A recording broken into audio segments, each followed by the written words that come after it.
The Runaway Pumpkin by Kevin Lewis, illustrated by S.D. Schindler. Once upon a hill, when the wind blew with a chill, wandered Buck and Billy Baxter with their baby sister, Lil. And there upon that hillside, growing orange and fat and fine, the budding Baxters found a pumpkin on a twisty, twirly vine.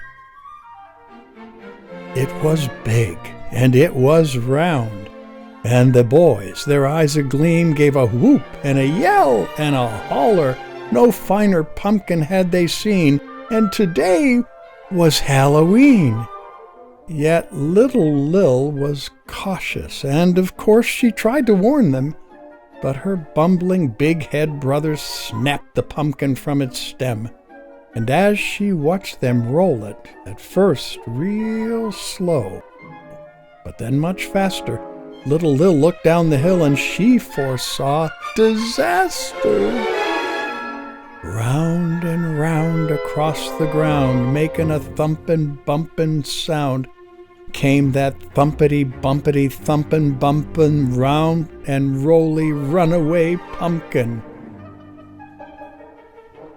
A short way down the hillside, that zooming pumpkin caught the eye of mucking Mama Baxter, who thought of Granny's pumpkin pie, till it busted through her sty. Round and round across the ground, making a thumpin' bumpin' sound, came that thumpity-bumpity thumpin' bumpin' round and rolly runaway pumpkin. A bit further down the hillside, just beyond the chicken coop, Grandpa Baxter saw that pumpkin and thought of Granny's pumpkin soup, till it knocked him for a loop. Round and round across the ground, making a thumpin' bumpin' sound, came that thumpity-bumpity thumpin' bumpin' round and rolly runaway pumpkin. Now at the bottom of that hillside, where the boundin' pumpkin sped, Papa Baxter on his tractor thought of Granny's pumpkin bread. But Papa Baxter used his head and quickly plowed a pumpkin bed. At the bottom of the hillside, fat and round upon the ground, that thumpin' bumpin' pumpkin plopped and didn't make another sound. And as pigs and hens and Baxters gathered round where Papa plowed, little Lil, she gathered Granny and pulled her through the waiting crowd.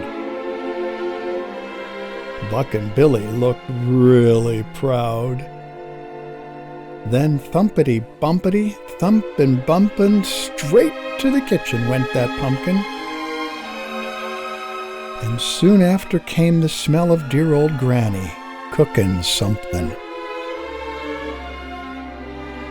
Granny stirred and stewed and baked until the bright full moon rose up, and all those hungry Baxters sat themselves right down to sup. And at the center of the table, among the soup and bread and pies, sat a grinning jack-o'-lantern with a twinkle in its eye.